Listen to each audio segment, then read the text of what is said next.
করে দেওয়া হতো, কিন্তু আমার রাসূল পাক এসে সেই নারী জাতিকে কত সম্মান দিলেন। আর আমরা এখন কেমন ভাবে ঘোরাফেরা করি। কবি অতি সুন্দর কথাই লিখছে, দেখুন।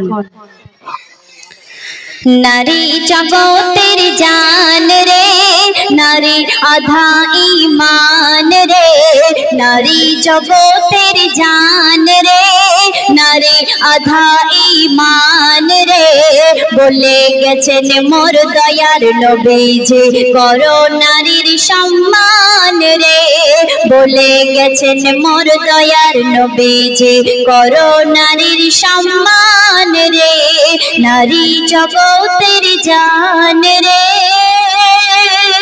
অতি সুন্দর কথাই কবি কে লিখছে, দেখুন। নারীকে কেউ কখনো নিজের গোলাম ভেব না, নারী ছাড়া এই দুনিয়ায় কেউ আসতে পারে না, নারী যদি হয় মূর্খ পিছিয়ে যাবে সমাজ, পুরুষের উন্নতিতে থাকে গো নারীদের হাত, বলে রব্বানা সুখ পাবে না, বলে রব্বানা সুখ পাবে না, ওরে নারীর অপমান রে, নারী জগতের জান রে, নারী আধা ঈমান রে, বলে গেছেন মোর দয়ার নবীজি করো নারীর সম্মান রে। অতি সুন্দর কথাই কবি আরো কি লিখছে, দেখুন।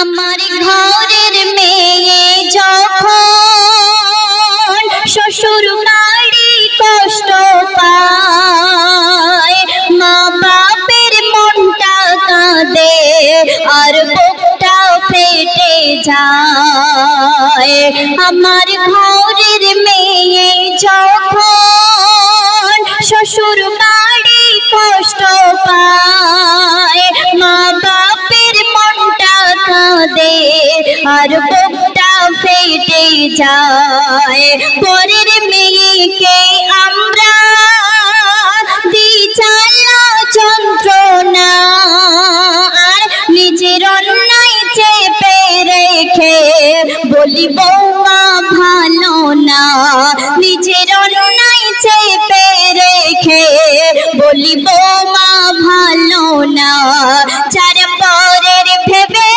কষ্ট দেবে, যার পরের ভেবে কষ্ট দেবে, তার নয় ভালো ইনসান রে, নারী জগতের জান রে, নারী আধা ঈমান রে, বলে গেছেন মোর দয়ার নবীজি করো নারীর সম্মান রে। শেষ কথার মাধ্যমে অতি সুন্দর কথাই কবি লিখছে, শুনুন।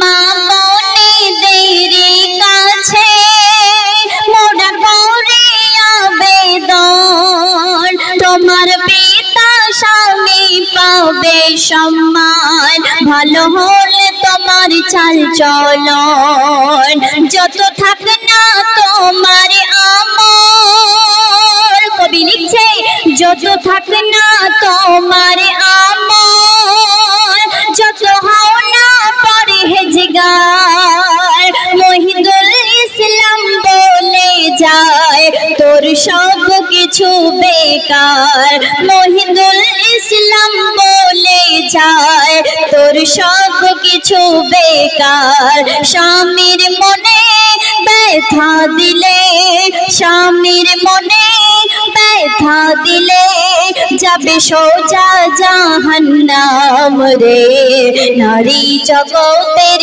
জান রে, নারী আধা ঈমান রে, বলে গেছেন মোর দয়ার নবীজি করো নারীর সম্মান রে।